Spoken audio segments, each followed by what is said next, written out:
she called me a burden. Right there, in my own kitchen, the same kitchen I once rebuilt after the flood, my daughter-in-law looked at me with that tight smile and said, "We can't keep carrying you, it's exhausting."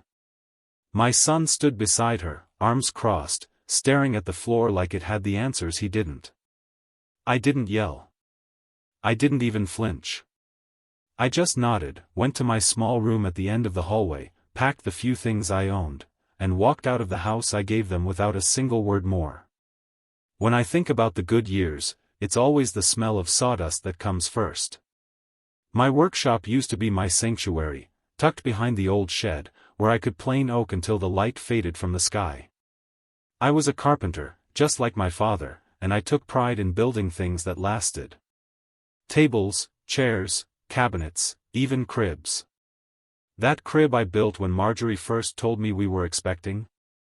I sanded it so smooth, she joked it was softer than our bed sheets. Marjorie. Lord, that woman was my anchor. We were married for 38 years before the cancer came. She was kindness wrapped in iron, soft with words, but fierce when it came to our family. She believed in Sunday dinners, handwritten birthday cards, and never going to bed angry. It was her voice that kept our home warm, not the furnace. When our son, Daniel, came along, we poured everything we had into raising him right. He was a sweet boy. Quiet, thoughtful. Loved books more than tools, which was fine by me. I didn't care what path he chose, as long as he walked it with honesty.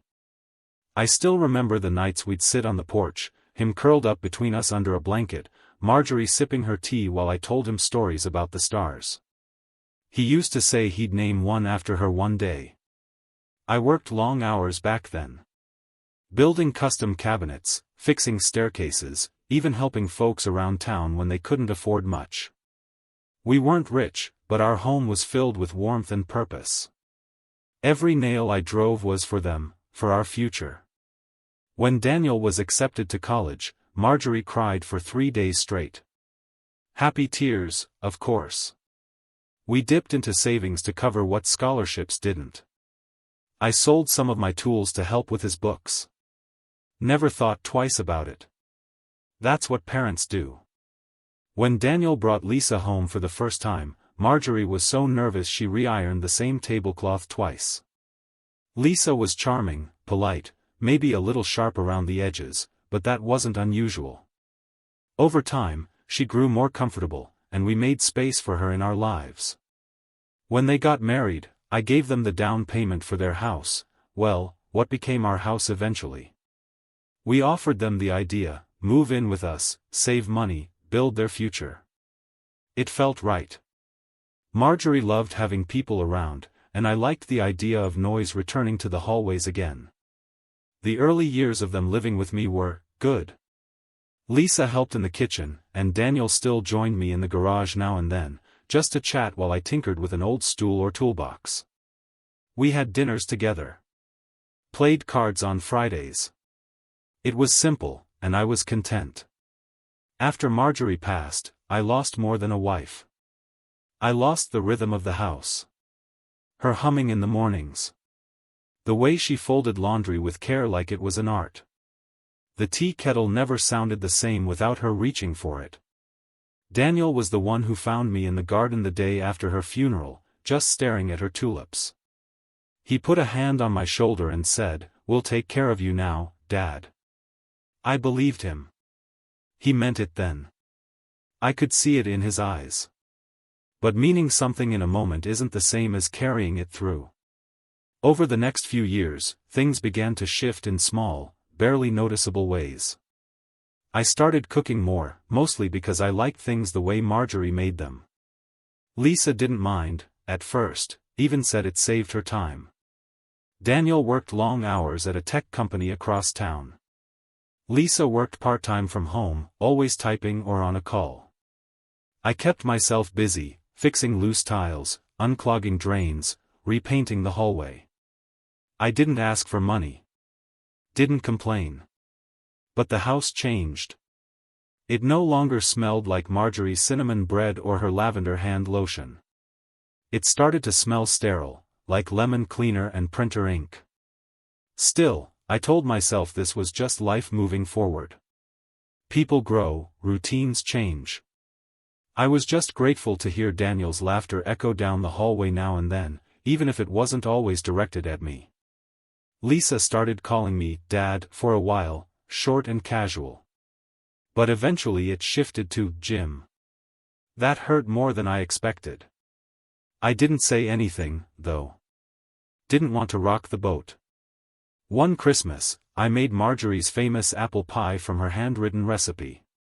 Lisa took one bite and said it was a bit old-fashioned. Daniel didn't say anything at all. I laughed it off, but that night, I sat in my room with the photo of Marjorie by my nightstand and whispered, "I miss your table, love." Despite the small slights, I believed we were still a family. I believed we could weather anything. After all, I had given them everything I had, my money, my house, my time. And I would have kept giving, quietly, gratefully, if not for what happened next. It wasn't like they woke up one morning and turned cold. It was gradual, like a slow leak in a pipe behind the wall. You don't notice it at first, not until the damage is too deep to ignore. The first sign, if I had to put my finger on it, came one morning over coffee.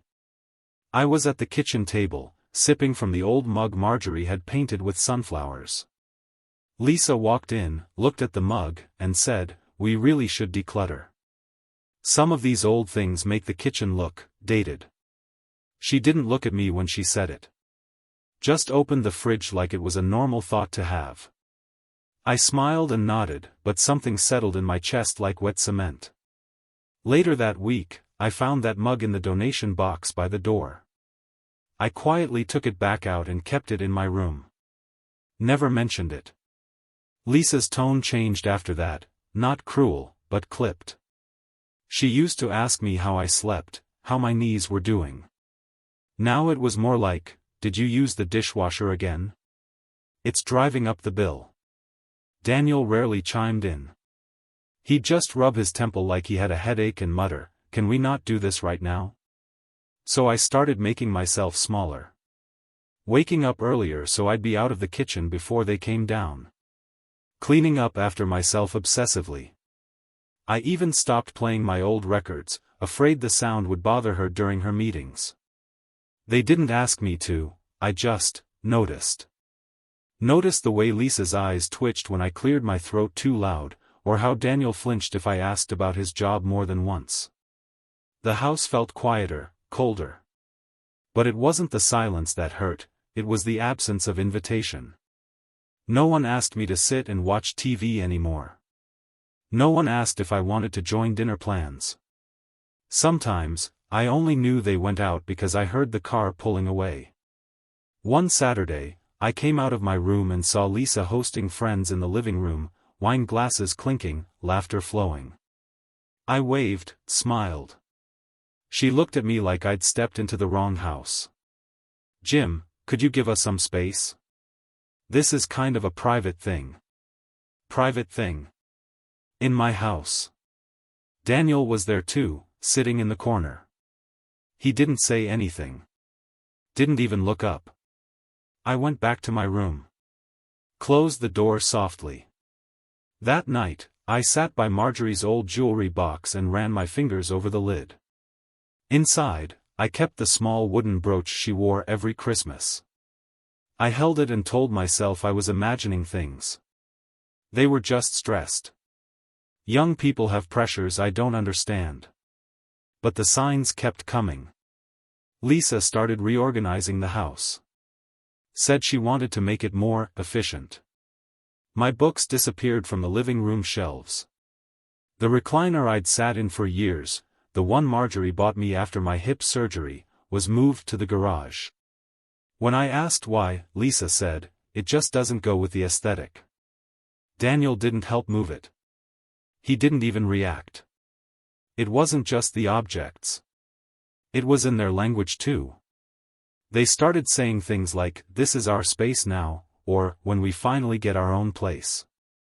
It stung, because I thought that house was their place. I gave it to them. I signed the deed over after Marjorie passed, because I trusted they'd take care of it, and me. I never imagined I'd become a guest in my own home. And then there were the finances. I noticed groceries were being split more strictly. Lisa started labeling food, her almond milk, her yogurt, her granola. She asked me one day if I could start contributing more to the utilities. I nodded, of course. I wasn't trying to be a burden. I gave her some cash from my pension, didn't argue. But it felt strange. Cold. I told myself I was lucky. I had a roof over my head. A room with a bed. A television I barely used. What more did an old man need? Still, the unease grew. Every room felt like it didn't want me there. One night, I walked into the kitchen to get a glass of water. I heard them in the living room, low voices, not meant for me. "He's always here," Lisa was saying. "I know he means well, but it's like, we never get our own life."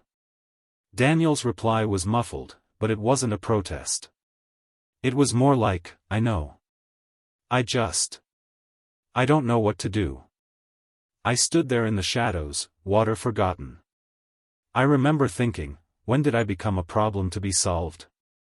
There were other moments, smaller ones, that added up. Daniel started avoiding eye contact. Lisa stopped saying goodnight. The thermostat got locked, to save energy, they said. My laundry got mixed with the rags and dog towels. The family photo in the hallway, the one of all three of us at Daniel's graduation, quietly disappeared one day. I found it in a drawer with some old batteries and a broken remote. Still, I said nothing. I kept waking up early, washing my dishes, staying out of the way. I kept telling myself this was temporary, maybe Lisa was just stressed. Maybe Daniel would come around. But deep down, I knew something had shifted. Not just in them, but in me. I wasn't angry. Not yet. Just tired. So very tired of pretending this was still a home. It was the kind of day Marjorie would have called perfect: soft sun, breeze in the air, birds busy in the hedges. A Saturday. Daniel and Lisa were hosting a barbecue for their friends. They invited neighbors, co-workers, even some people I barely recognized. I hadn't been told much, just asked to help set up a few chairs out back. I did what they asked, quietly, without fuss. I wore my best collared shirt. The one Marjorie used to press before church. The grill was going, music playing from Lisa's phone. Everyone was drinking those little hard seltzers that taste like metal and disappointment. I sat in a lawn chair near the edge of the group, sipping sweet tea, listening more than talking. It was going fine until Lisa started telling a story, something about work, her co-workers being clueless about home life. "I mean, come on," she said, laughing, "we're already managing a household and raising two people, our careers and, well, Daniel's dad." I didn't understand at first. Everyone laughed, even Daniel. She grinned and added, "He means well, but it's like having an extra child sometimes." More laughter. My hand went still on the armrest. I didn't turn my head.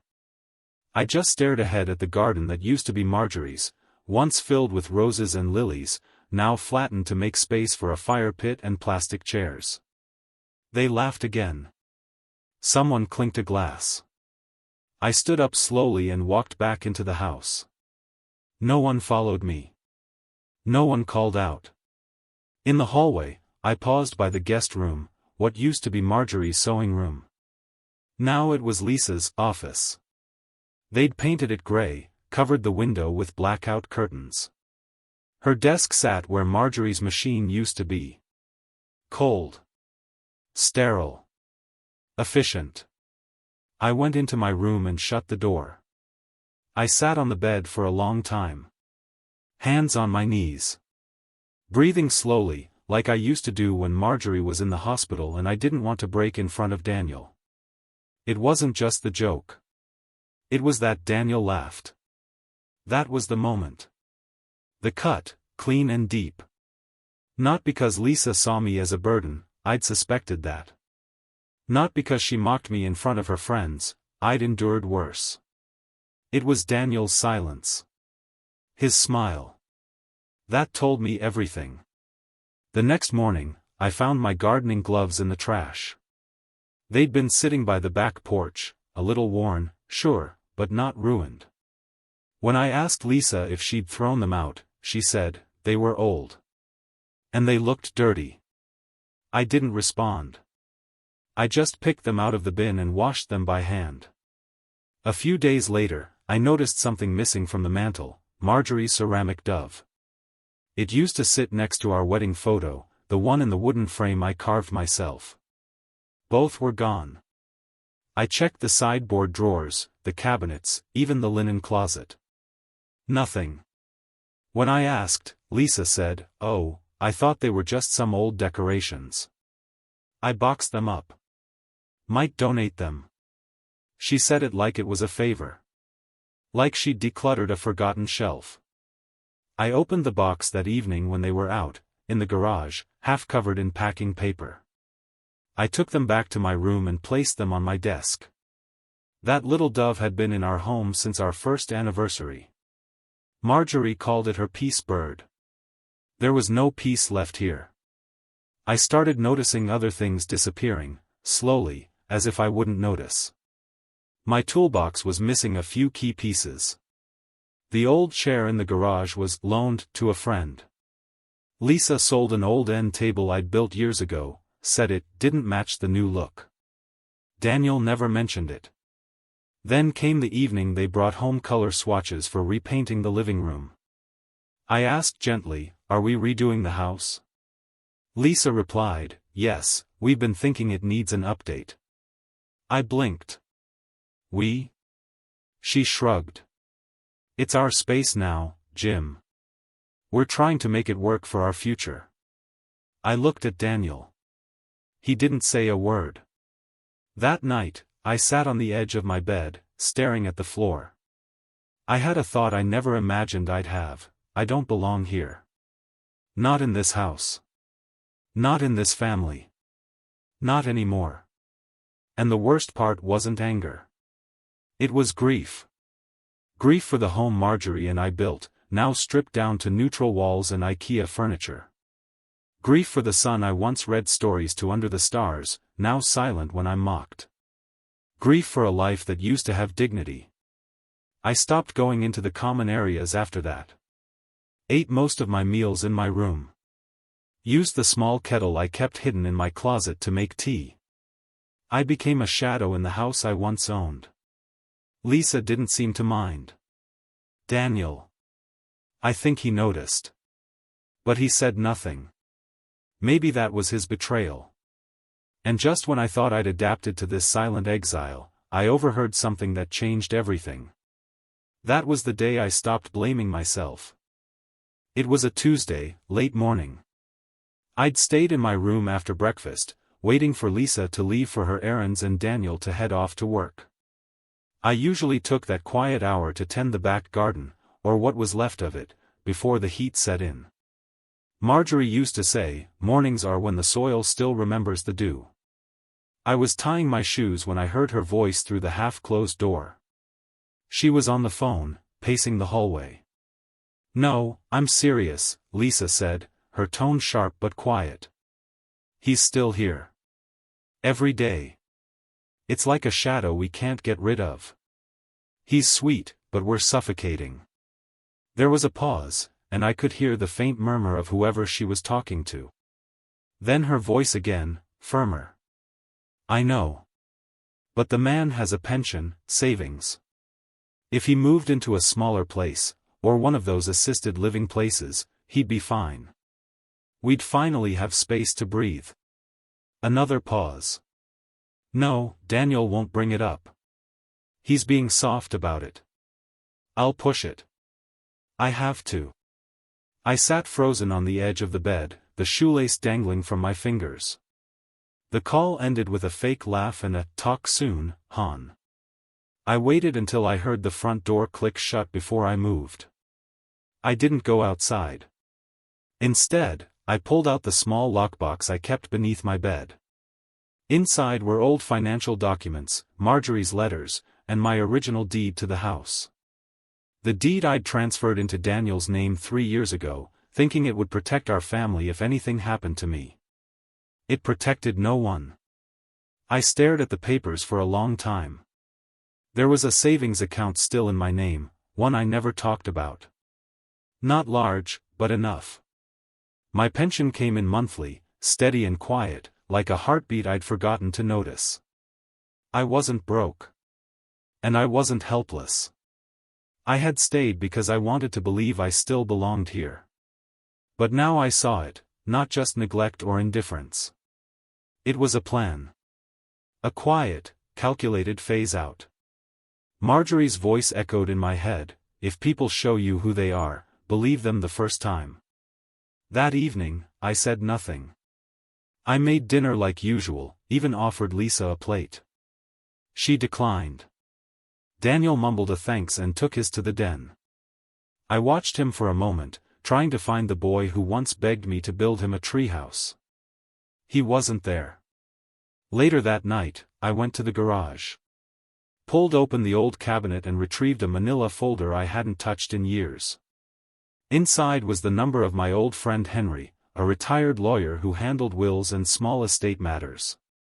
I tucked it into my jacket pocket. The next morning, Lisa and Daniel were out early. I walked into town, the way I used to with Marjorie on Sundays. Stopped by the post office. Grabbed a coffee. Then I walked to Henry's office, a narrow, dusty building above a hardware store. The stairs creaked the same way they always had. He recognized me instantly. "Well, I'll be. Jim Harper. You still breathing, old man?" "Barely," I said.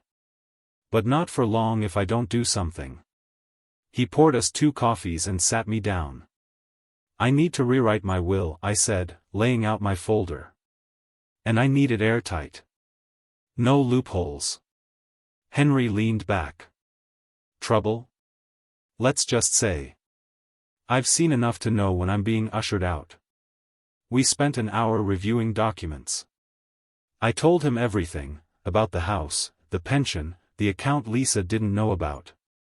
I asked for a clause: if Daniel or anyone contested the will, everything would be transferred to a local nonprofit, the Veterans Housing Group Marjorie and I supported for years. "That'll hold," Henry said, nodding. "And Jim?" "I'm sorry." "I'm not," I said. "Not anymore." That evening, I returned home before they did. I made myself a quiet dinner. Sat alone at the table. And I started seeing things differently. Lisa's tidy living room wasn't a comfort anymore, it was a stage. Daniel's silence wasn't shyness, it was permission.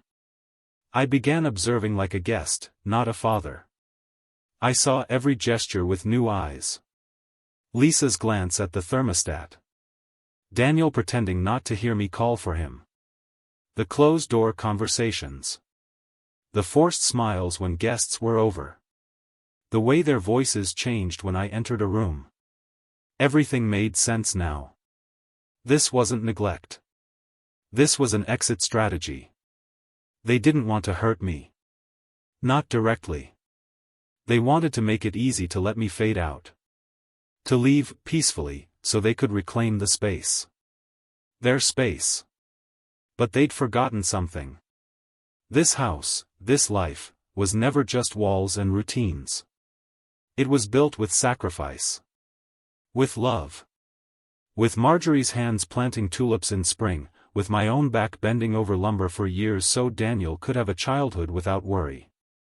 If they wanted me gone so badly, they were about to get their wish. But not in the way they expected. Have you ever felt betrayed by your own family? Let us know in the comments. I didn't do anything dramatic. That's not my way. No shouting, no door slamming. I just started letting them show themselves more clearly.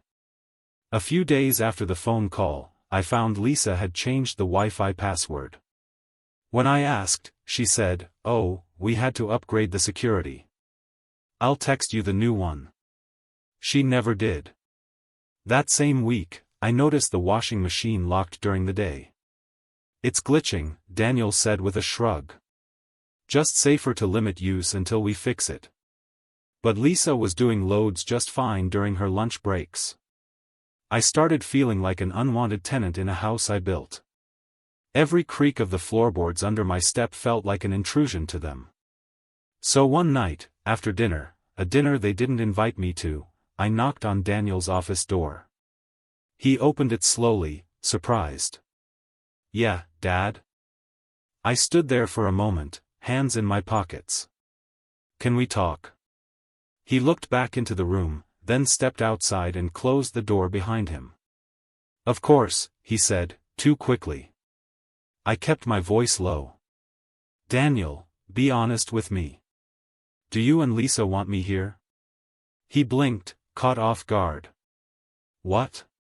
Of course we do. Why would you?" I held up a hand. "No games. Just give me a straight answer. Man to man." He sighed, rubbed his eyes. "It's not that we don't want you here. It's been hard. Lisa works a lot, and the space is tight, Anne." "It's a 4-bedroom house," I said, gently. "Yeah, but it doesn't feel like ours." There it was. I nodded slowly, my heart cracking a little more. "You know, I signed this house over because I trusted you. Not because I stopped being your father." Daniel opened his mouth, but I could see the defensiveness bubbling. "You act like we've kicked you to the curb. We've let you stay here for years." "Let me?" I asked, almost smiling. "You think this is about charity?" He grew quiet. His face changed. "Not angry, just lost." "I'm not asking for anything," I said. "I've always done my part. Cooked. Cleaned. Paid for groceries when asked. I've kept quiet when I should have spoken up. But I can't pretend anymore." He hesitated. "Lisa she needs space." I nodded again. "She's made that very clear." That night, I lay in bed thinking about all the things I never said. All the times I bit my tongue to keep peace. I wondered what Marjorie would have said if she saw what had become of this house. Probably nothing. But her eyes would have said it all. The next morning, I ran into Mrs. Carlson while walking back from the hardware store. She used to live 2 doors down, before her son moved her into a smaller apartment.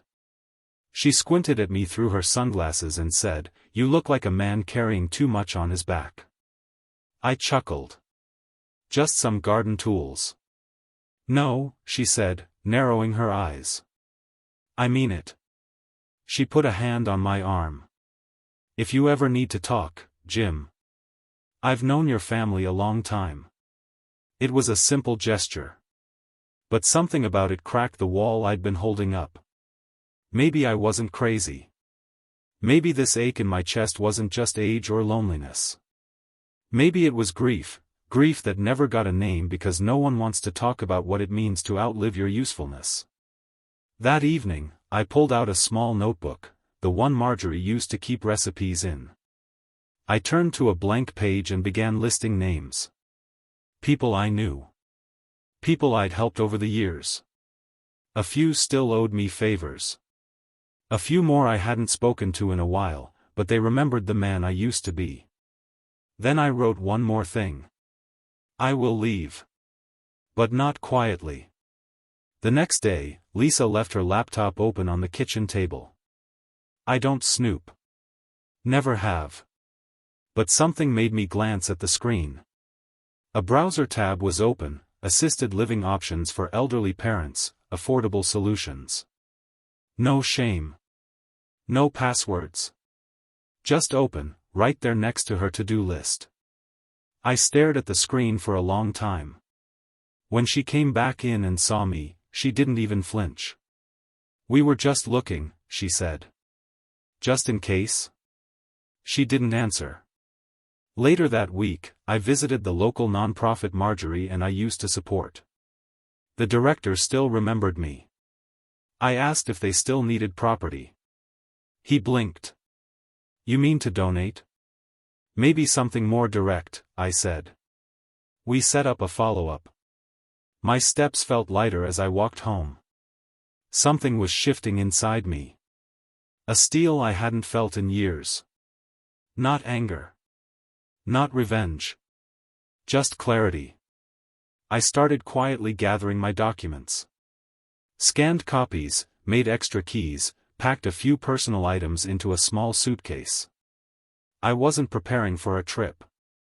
I was preparing for freedom. This wasn't about spite. It was about reclaiming my dignity. About making sure the next time someone called me a burden, I wouldn't be around to hear it. The moment was coming. And I was ready for it. I didn't sleep much the night before. Not from nerves, just thought. I lay there staring at the ceiling, listening to the faint hum of the refrigerator and the occasional car passing outside. For a long while, I imagined Marjorie lying beside me, her hand resting on my chest like she used to do when I couldn't settle. She'd whisper, "Just do what's right, love. Even if it hurts."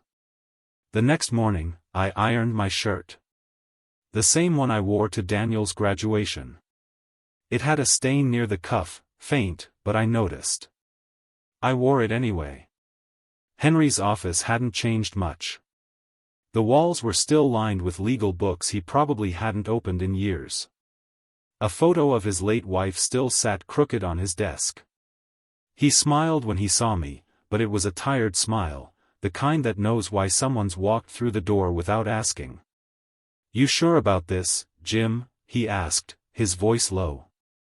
I nodded. "I've never been more certain of anything." He opened his folder and began reading from our last meeting. "You're leaving the house to the nonprofit, full transfer upon death.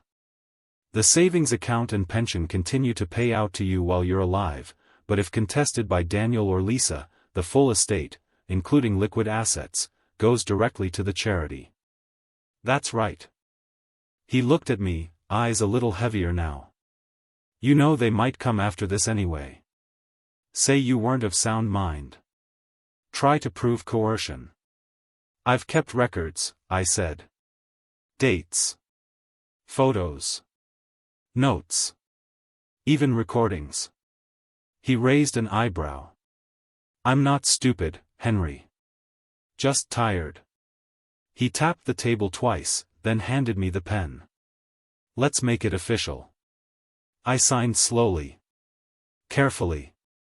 The way I'd signed my marriage certificate. The way I'd signed over the deed to Daniel years ago, but this time, my hands didn't shake. It felt different. After everything was notarized, Henry folded the papers and slid them into a sealed envelope. "You want me to hold on to the original?" "No," I said. "I want it in a safe place only I can reach. If anything happens to me, it goes directly to your office, no delay." He nodded, his face unreadable. "You're a better man than most would be, Jim." "I'm not doing this to punish him," I said. "I'm doing it to protect what matters." He smiled, a small, almost sad smile. Sometimes that's the same thing. As I walked out of the building and into the warm afternoon, something shifted in me. The guilt I'd been carrying, the ache in my chest whenever I thought of Daniel as a boy, it didn't vanish, but it loosened. Like a knot finally beginning to untangle. I stopped by the diner on Main and had lunch alone, chicken salad, Marjorie's favorite. The waitress called me "sweetheart" and gave me an extra biscuit without asking.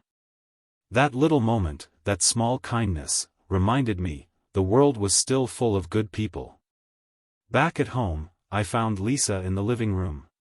She was on a video call, her feet propped up on the ottoman I'd built.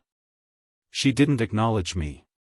Just kept talking, something about quarterly projections. I walked past her without a word, the envelope tucked beneath my arm. In my room, I placed the will inside the small fireproof box I'd kept since the 80s. Tucked it beneath my winter sweaters, behind a row of untouched jackets. No one would look there. I sat down at my desk and opened the drawer. Inside was Marjorie's recipe notebook. I flipped through the pages slowly, past the peach cobbler she made for church picnics, the molasses cookies Daniel used to steal before they cooled. On the last page, I wrote a single line. The house will go to people who remember how to love. I closed the book and placed it gently on top of the will. That evening, at dinner, I sat at the table while they ate in front of the TV. I didn't join them. I didn't ask why I wasn't invited. I simply watched the flicker of the screen reflect off the glass of our old wedding photo, the one I'd quietly returned to the mantel. Lisa saw it and rolled her eyes. The next day, it was gone again. But I didn't care. Because I knew something they didn't. Every word, every choice, every signature I'd just made, it was for Marjorie. For the man I used to be. For the dignity I refused to let them take. I had always believed in quiet strength. But now, I understood there's power in drawing lines too. Let them redecorate. Let them host their friends and whisper behind closed doors. They had the house. But I held its soul. I should have known something was coming. There was a tension in the air that morning, not loud, not aggressive, but tight. Like the house itself was holding its breath. Daniel and Lisa had been whispering more lately. Doors closed when I entered a room. Laptops shut mid-sentence. I'd stopped asking questions long ago, but that morning, I noticed an envelope on the kitchen counter. A sleek, glossy brochure partially slid out. I didn't mean to snoop, it was just, there. Silver Pines Assisted Living, where care feels like home. My hands trembled slightly as I read through the first page. Spa services. On-site nurse. Shared suites. At the bottom, in small, professional print, for seniors who need light supervision and minimal family support. I didn't hear Lisa come in. She looked at me with a strange calm, rehearsed, like she'd practiced her words in front of a mirror. I was going to talk to you about that, she said, brushing a crumb off the counter. We just thought, maybe it's time to start thinking about alternatives. Alternatives to what? I asked, voice steady. She gave a tight-lipped smile. To this arrangement. For everyone's sake. I turned to Daniel, who had just entered the room. He didn't meet my eyes. He stared down at his phone, scrolling, always scrolling. Daniel? I asked. He shifted uncomfortably, like a child caught in a lie. Lisa thinks it might be good to explore options. We're not forcing anything, Dad. But you're discussing it behind my back, I said. Silence. That was answer enough. I didn't say another word. I just walked to my room, shut the door quietly, and sat on the edge of the bed, staring at the floor. It was over. Not just the conversation, the illusion. The one I'd been clinging to for too long. That we were still a family. That there was still room for the man who built this home with his bare hands. The man who kissed scraped knees, worked triple shifts, and held Marjorie's hand through every hospital visit. I had become a burden. Not in some abstract way. Not whispered behind polite smiles. I was something they were actively planning to remove. I opened my closet and took out the small suitcase I'd packed weeks ago, just a few clothes, important papers, and Marjorie's Dove figurine wrapped in a dish towel. The sun was dipping low when I walked out the front door. I didn't say goodbye. I didn't leave a note. Just left the lights on and the door unlocked, the way I used to when Daniel stayed out past curfew. I drove to a small motel on the edge of town and paid cash for a few nights. The room was clean but cold, stiff sheets, television bolted to the wall, the smell of air freshener fighting mildew. I didn't cry. I didn't rage. I simply lay on the bed, staring at the ceiling, and whispered to Marjorie, "It's done, love. I'm done." The next morning, I drove to the bank. Withdrew what I needed. Then I made one final stop, the non-profit office. The director, Ms. Avila, greeted me with warm eyes and a cautious smile. "I'm ready," I told her. We went over the paperwork. The same paperwork I'd reviewed with Henry. I signed the final transfer forms, discreetly, quietly. Within weeks, the house would belong to the organization. It would be renovated into transitional housing for elderly veterans. A place where no man would ever be made to feel like he was in the way. Afterwards, I stopped by the park. The same one where Marjorie and I used to walk after Sunday service. I sat on our favorite bench beneath the birch tree, pulled out a small notepad, and wrote the only message I'd leave behind. You no longer have to carry me. The house is no longer yours. I gave it to those who know the meaning of home. The next day, I had the letter delivered to the house. No confrontation. No drama. Just the truth, plain and sealed in an envelope. The following afternoon, I got a call. Daniel. I let it ring until it stopped. He called again. Then a text, "Dad. What did you do?" I didn't reply. I knew he'd go home, find the letter, find the documents. Realized the house was no longer in his name. Realized there was no legal recourse. He'd remember the no contest clause. The one Henry had smiled at with a lawyer's satisfaction. They could try to fight it, but if they did, everything would go to charity. I left no cracks in the foundation this time. I stood by the window of the motel that night, staring at the blinking vacancy sign. It was quiet. Lonely, yes. But peaceful. For the first time in years, no one tiptoed around me. No one sighed at my presence. I was free. Not abandoned. Freed.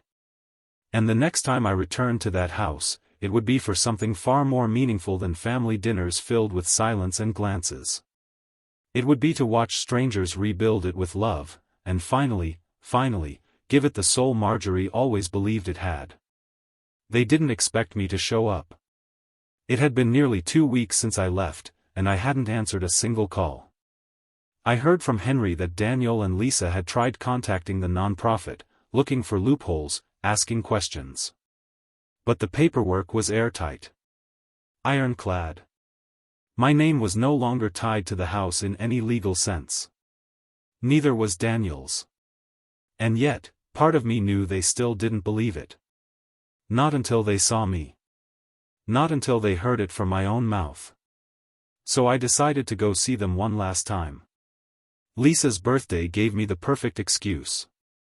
They were hosting a dinner, just a few friends, according to the Facebook post Daniel forgot to make private. I wasn't invited, of course. But that didn't matter. I wore my cleanest shirt and my old leather shoes, the same ones I wore to Marjorie's funeral. She always said I looked dignified in them. I arrived just after the guests did. The driveway was full, the porch light glowing warm. Laughter spilled from the backyard. I walked past the familiar flower beds, now filled with ornamental rocks, and knocked on the front door. Lisa answered. The smile dropped from her face so fast, you'd think I'd slapped her. "Jim," she said flatly. "What are you? Is Daniel home?" Her eyes flicked to the living room behind her, where people were mingling, chatting. She stepped halfway out and pulled the door closer to her side. "This isn't a good time. I won't take long." I didn't wait for her to agree. I stepped inside, slowly, calmly. Daniel appeared from the hallway. His face was a mix of confusion, guilt, and something else, fear, maybe. "Dad." I held up the envelope. "I thought it might be best if you heard it from me." He gestured for us to step into the kitchen. Lisa followed, arms crossed tightly. The room was filled with smells, grilled meat, candles, something sweet baking in the oven. But none of it felt like home. I laid the envelope on the counter. "The house," I said. "It's no longer yours. It belongs to the non-profit now. Marjorie's Haven." Daniel's face turned pale. "What are you talking about?" Lisa scoffed. "You can't just, that house was ours." "No," I said gently. "It was mine. And then I gave it to you. And then you made it very clear I was no longer part of the picture." Daniel opened the envelope, scanned the papers, the final transfer deed, the nonprofit's mission statement, the notarized letter from Henry. I don't understand," he stammered. "You left. Why would you do this?" "Because," I said, "I won't be treated like a burden in the home I built. And I won't leave my legacy in the hands of people who see me as dead weight." Lisa stepped forward, voice sharp. "This is insane. Do you know what you've done? We have plans." "I'm sure you did," I said, cutting her off. "Kitchen remodels. Office expansions. Maybe even converting my room into a gym. But I had plans too. Mine just happened to include dignity." Daniel looked like he wanted to speak, but he couldn't form words. He held the papers like they might burn his hands. I looked at him, really looked, and I saw a boy I once knew, buried under years of comfort and compromise. And I felt sadness. Deep and quiet. "I asked you once if you wanted me here," I said. "And you couldn't answer." That was answer enough. Lisa folded her arms tighter. "So you're just cutting us off? Completely?" "No," I said. "I'm setting us both free." There was a silence in the room. Heavy. No one moved. From the backyard, I could hear laughter. The sound of glasses clinking. A party happening in another world. I turned to Daniel one last time. "I hope one day you understand why this had to happen. And I hope you teach your children better than you learned." He looked down. I walked to the door, opened it, and stepped into the cool night air. I didn't slam the door behind me. I didn't look back. As I walked down the driveway, a few guests glanced at me, puzzled. No one said a word. I reached the sidewalk and paused, taking one last look at the house. The lights were still warm. But they no longer felt like mine. Do you think the father made the right choice? Comment and don't forget to like and subscribe for more true life stories. The silence didn't come all at once. At first, there was a ripple, a few missed calls, a vague text from Daniel that read, "We should talk." I didn't reply. There was nothing left to say that hadn't already been signed in ink and delivered in person. Then the calls stopped. The texts too. And then it was just silence. No knocks at the door of my rented cottage. No emails. No sudden visits filled with shouting or begging. Just the quiet hum of life moving on, without me in it. For the first time in years, my days were truly mine. I woke early, out of habit more than necessity. Brewed a small pot of coffee, sat by the window, and watched the sun rise over the hills. There was no rush, no awkward glances, no locked thermostats or muted footsteps behind doors. Just light creeping across the kitchen table and the soft sound of birds waking up outside. I missed Marjorie most in those hours. Her absence wasn't just emotional, it was physical. I'd reach for 2 mugs before catching myself. Still caught in rhythms we once shared. I began writing letters to her in a small notebook. Not for anyone to read. Just for me. For her. "The house is gone," I wrote one morning. "But it's becoming something better. Something with a heart again. I wish you could see it." People in town began to talk, of course. Word always finds a way. At the hardware store, an old acquaintance clapped me on the back and whispered, heard about the house. Brave thing you did. At the cafe, one woman narrowed her eyes and muttered, I can't believe you do that to your own son.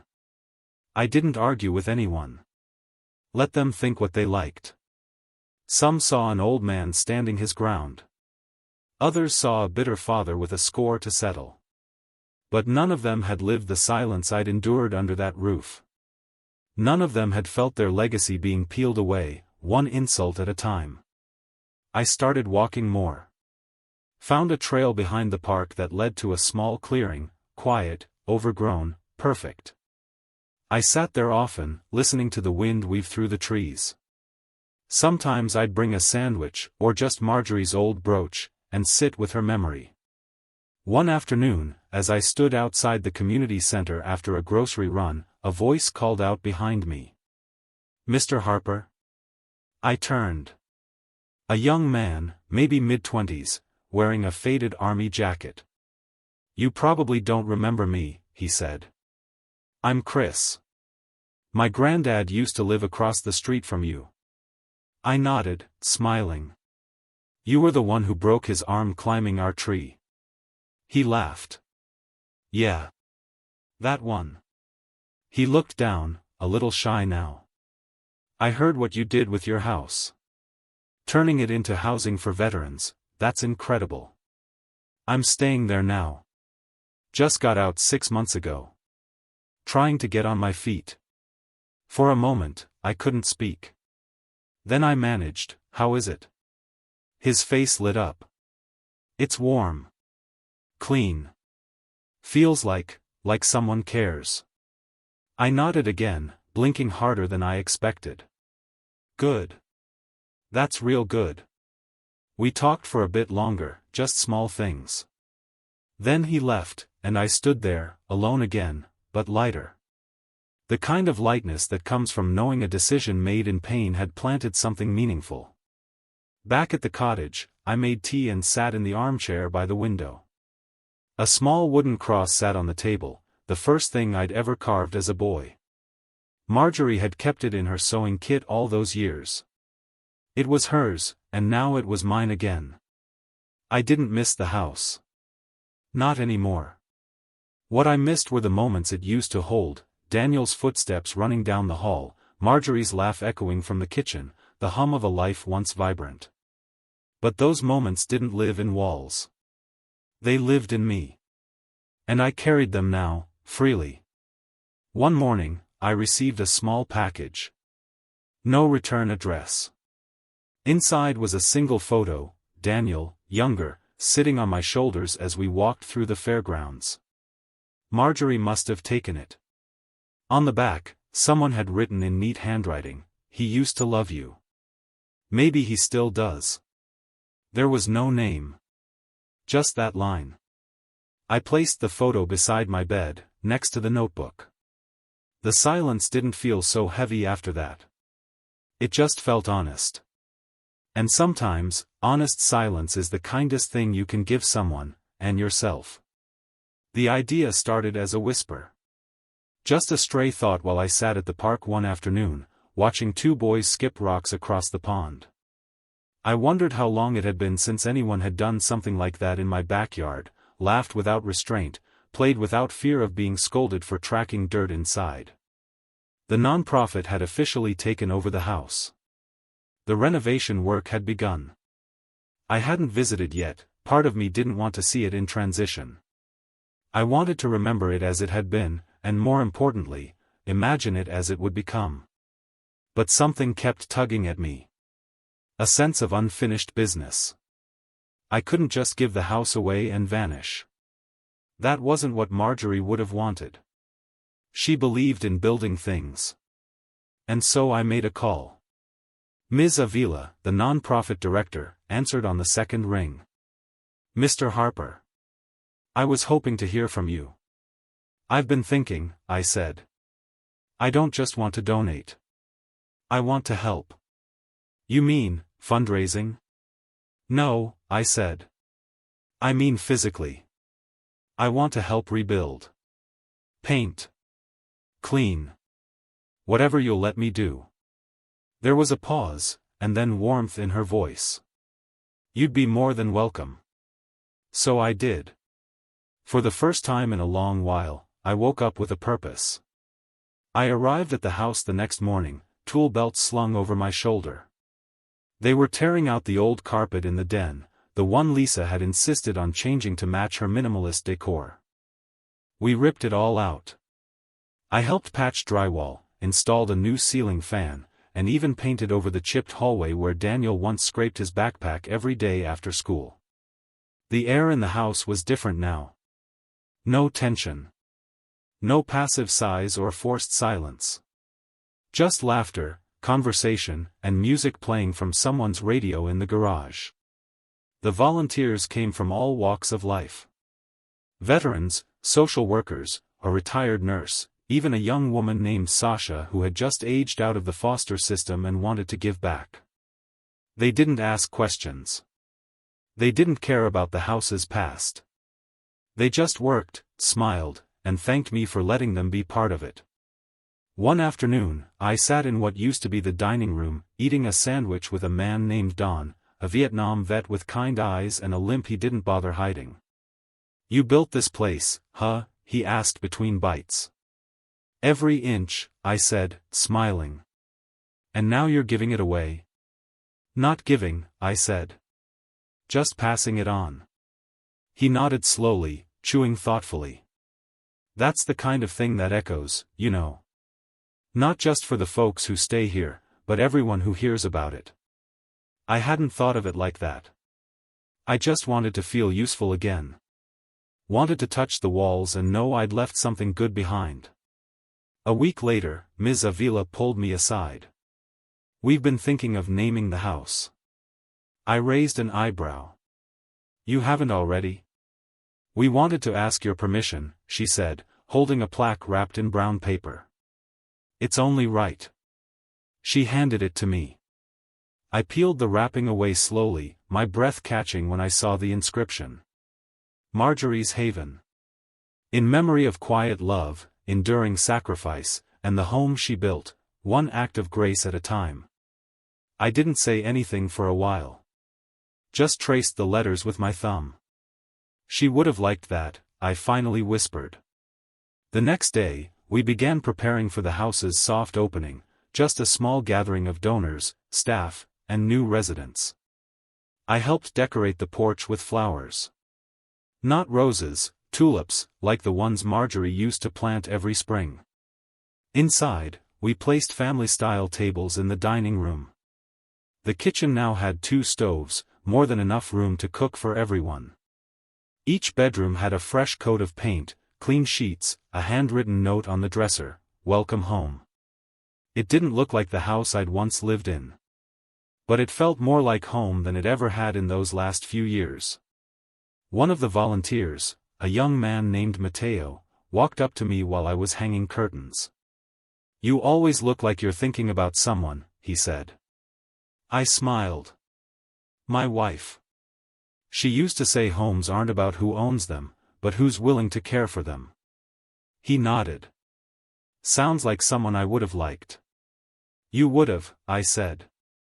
That evening, after everyone had left, I sat alone in the empty living room. It wasn't empty for long. A soft knock came at the front door. I stood, unsure who to expect. When I opened it, there stood the last person I imagined. But that would be for tomorrow. It was my granddaughter. Emily. She stood on the porch, her backpack slung over one shoulder, her face pale and unsure. She was taller than I remembered, more grown up in the way young girls get when they've had to raise themselves emotionally. "Hi, Grandpa," she said, her voice small. "Emily," I stepped back, surprised. "What are you doing here?" She hesitated. "I saw the news story. About the house. And the name." Ms. Avila had mentioned a local paper had picked up the nonprofit's renovation, a human interest piece on community housing. They'd photographed the new sign out front, "Marjorie's Haven." I hadn't thought anyone in my old family would read it. She looked past me into the house. "Can I come in?" I opened the door wider. Of course. She stepped inside slowly, like walking into a memory. Her eyes scanned the new furniture, the fresh paint, the framed photos of smiling veterans already placed on the walls. "It looks different," she said. "It feels different," I replied. We sat at the long dining table, the one donated by a local woodworker. I poured her some tea, just like I used to when she was small and wanted to feel grown up. She looked down at the cup before speaking again. "Dad's not doing well." I nodded. I figured. "He's angry. Confused. Keep saying you betrayed him." I stirred my tea slowly. "I imagine it feels that way to him." She looked at me then, and her voice broke. "But I don't think you did." There was silence for a while. She wiped her eyes and took a shaky breath. "I saw how things were," she whispered. "I used to visit and you'd always be in your room. They said you liked being alone, but I knew that wasn't true." My throat tightened. I wanted to say something, she continued, but I didn't know how. I was just a kid. I reached across the table and placed my hand on hers. "You don't have to explain." "But I want to," she said, gripping my fingers. "Because I see it now. You weren't the burden. You were the root. And they let you wither." I looked at her, this young woman who'd grown from laughter and piggyback rides into someone who carried wisdom in her sadness. "You're always welcome here," I said. She smiled through tears. "Thank you." After she left that evening, something shifted inside me again, but this time, it was a healing kind of ache. Like scar tissue finally starting to soften. And it wasn't just her. The house began filling up, slowly but surely. Don, the Vietnam vet, moved into the master bedroom. Sasha took one of the upstairs rooms and immediately started putting up sunflower decals on the walls. Mateo began running morning coffee gatherings in the den. Laughter echoed again, unforced, genuine. They called me Mr. H, or just Pops. Some knocked on my door just to chat. One young man, just 19, came in one night crying after getting a letter from his mother he hadn't heard from in years. We sat together for an hour. I didn't say much. Just listened. And that was enough. Real family started to take shape, not through obligation, but through choice. People helped clean, cook, fix leaks. They cared because they wanted to, not because they were tied by blood. And every time someone said, "Thank you for this place," I'd nod and whisper to myself, "Marjorie, look what your love built." I'd walk through the halls in the evening and hear soft conversation through the doors. Smell stew bubbling in the kitchen. See old shoes lined neatly by the entrance. And I no longer felt like a ghost in someone else's life. I felt like a man who had finally come home. One Saturday, Emily returned. This time with a box in her arms. "These were Grandma's," she said. "I found them in the attic. Thought they should be here." Inside were some of Marjorie's recipe cards, a small framed photo of her at the lake, and her old gardening apron, still smudged with soil. I took it all in gently. "She'd like it here," I said. "I think she already does," Emily replied. She started coming by more often. Helping serve meals, tutoring some of the younger residents on their GED exams, bringing flowers for the windowsills. One afternoon, while we were sitting in the backyard, now replanted with tulips, she said something I'll never forget. "Blood doesn't make family," she said. "Loyalty does." And she was right. Because what we had now was family in every sense that mattered. People who showed up. People who remembered your stories. People who didn't ask for inheritance, only honesty, kindness, and room to belong. The house was alive again. And for the first time since Marjorie passed, so was I. It was late afternoon when I heard the knock. Not the confident kind you hear from delivery drivers or neighbors. It was slower, uncertain, the kind that carries weight behind it. I set down the book I was reading in the den and walked to the front door. Through the glass, I saw Daniel. He looked thinner than I remembered. Pale, drawn out. His eyes had lost the usual glimmer, the one that used to sparkle when he showed me school drawings or asked to ride on my shoulders. I opened the door, saying nothing. "Hey, Dad," he said, voice rough like it hadn't been used much. "Daniel." We stood there for a few seconds. He shifted on his feet. "Can I come in?" I stepped aside. "If you like." He walked into the entryway and looked around. His eyes scanned the hallway, the updated living room, the rows of framed photos of new residents, volunteers, and handwritten thank you notes pinned to a corkboard near the dining room. "This is different," he said quietly. "It's not the house you remember," I replied. "It's better now." He nodded slowly. We sat at the long dining table. He rubbed his hands together, like he was trying to warm them, even though it wasn't cold. "I've been trying to understand why," he finally said. I looked at him, letting the silence speak first. "I mean, I thought we were just doing our best," he continued. "Lisa and I, we never meant to hurt you." "You didn't have to mean it," I said gently. "You just had to let it happen." He looked down, shame creeping over his face like a slow tide. "I was tired," I added. "Tired of shrinking myself in my own home. Tired of asking permission to exist. You may not have kicked me out, but you made it clear I wasn't wanted." He swallowed hard. "I didn't know it felt like that." "That's because you never asked." There was a long pause. "I found the photo," he said, eyes watering. "The one of me on your shoulders at the fair. Emily showed it to me. She visits here a lot." "She does," I said with a soft smile. "She sees things clearly. She told me I should apologize." "And do you want to?" He nodded, but slowly. "Yeah. I do. I don't know if it'll fix anything, but I'm sorry, Dad.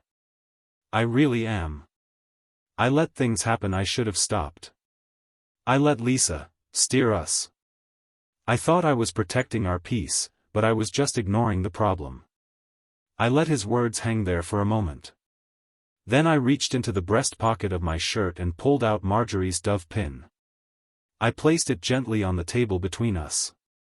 "She would have forgiven you in a second," I said. "That was her gift." "And you?" he asked, his voice breaking. I looked at him, really looked. Saw the man he'd become. Saw traces of the boy I'd raised. He wasn't a monster. Just a man who had failed to see the quiet damage of his inaction. "I don't hate you, Daniel," I said. "But I've built something here.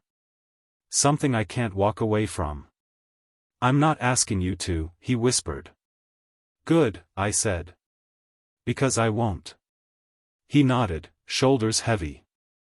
"I don't know if Lisa and I are going to make it," he said after a while. "She doesn't understand what this place means. She thinks you did this to punish us." "I didn't," I said. "I did it to reclaim myself." He leaned back in the chair, hands on his lap. "I've missed you. Even when I couldn't admit it." I reached for my tea and took a sip before answering. "I'm still here. But I'm not the same man you left in that back room." "I can see that," he said. We sat there in silence for a long time, the sounds of laughter and footsteps coming faintly from the other rooms. A veteran named Luis was teaching someone how to play chess in the corner. The smell of stew wafted from the kitchen. Daniel stood slowly. "I won't take more of your time." "You're welcome here," I said. But not as a son expecting to be forgiven. As a man willing to listen. He nodded. "I can do that." As he walked to the door, he paused and turned. "Do you think we'll ever get back to what we were?" I looked at him kindly. "No. But we might find something new. If you're willing to work for it. He gave a soft, sad smile. I'd like that. Then he stepped out into the evening light. I stood by the doorway for a moment, watching him walk down the path, the same path he'd once run through as a child, barefoot and laughing. He didn't look back. But I saw a man leaving lighter than he arrived. Have you ever had to walk away from someone you love to protect your peace? Share your thoughts in the comments. The ribbon was a deep burgundy, the color Marjorie used to wear on Sundays. We'd picked it together, the volunteers and I, after deciding we should do a small dedication. Nothing fancy. Just a way to honor the work that had been done, the people who'd made it possible, and the spirit of the woman whose name was now etched in brass by the front door. Marjorie's Haven. The whole house smelled of fresh bread and flowers that morning. Sasha had baked 3 loaves of her grandmother's recipe, and Emily had filled every vase she could find with tulips from the local farm. There were folding chairs set out on the front lawn. Neighbors came. Local reporters. A few city officials, the kind who always seem surprised when something good happens without politics pushing it along. And of course, the residents, the men and women who now called this place home. I stood near the porch steps, hands behind my back, watching it all unfold. Ms. Avila stepped up to the mic first. She talked about community. About dignity. About what happens when we stop seeing people as problems and start seeing them as stories waiting to be heard. Then she said my name. I wasn't ready. I never liked the spotlight. But the applause felt honest, not loud or forced, just kind. I stepped forward slowly. The mic wobbled as I adjusted it. Thank you, I said, voice rough with emotion. I didn't expect this house to live again. Not like this. I glanced toward the tulips by the porch. When my wife Marjorie passed, I didn't just lose her. I lost the heart of this home. I tried to fill it with duty, with tradition, with silence. But you can't build warmth without love. And love, well, it has to be chosen. Every day. I looked out at the crowd, then down at the plaque by the door. This house was taken from me once, I continued. Not by theft. Not by strangers. But by people I loved, who forgot what family means. And for a time, I let that define me. I paused. But now, I've learned something. Family isn't who shares your blood. It's who shows up. Who stays. Who makes space for your presence, not just your usefulness. There was a stillness in the air, the kind that invites reflection. This house, I said, belongs to everyone who's ever felt forgotten. Everyone who's been told they were too much, too old, too broken. And today, it's whole again. Because you made it whole. I stepped back. No applause. Just a silence filled with meaning. Emily came up next, read a poem she'd written. Something about roots growing in unexpected places. Her voice wavered at the end, but she held herself with grace. I've never been prouder. Don, the veteran who now ran the kitchen schedule, cut the ribbon with a wide grin. Let's eat, he declared, and just like that, the ceremony became a celebration. Inside, laughter filled every room. Someone put on old jazz records. Kids from the neighborhood ran through the hallways, the same hallways that had once echoed with cold silence and locked doors. I sat on the porch, sipping sweet tea, watching it all unfold like a scene from a life I thought I'd never have again. Daniel didn't come that day. I hadn't expected him to. Some bridges take longer to cross. But I knew he'd heard. Emily told me he asked about the plaque, asked how to donate. That was enough, for now. Marjorie's apron hung by the kitchen door. Her brooch sat on the windowsill, catching the sunlight. Her presence was everywhere, not in things, but in the way people treated one another. In the back, where the garden used to be, residents had started planting again. Tulips, of course. And herbs. Even a few tomato vines. Every seed was an act of belief, that something could grow again, even after everything had withered. As the sun dipped behind the trees, I stood and walked the length of the house, my steps slow, deliberate. I touched the door frames, the corners of the rooms, the railing on the stairs, places I once sanded, nailed, painted with calloused hands and aching knees. And finally, I reached the front room.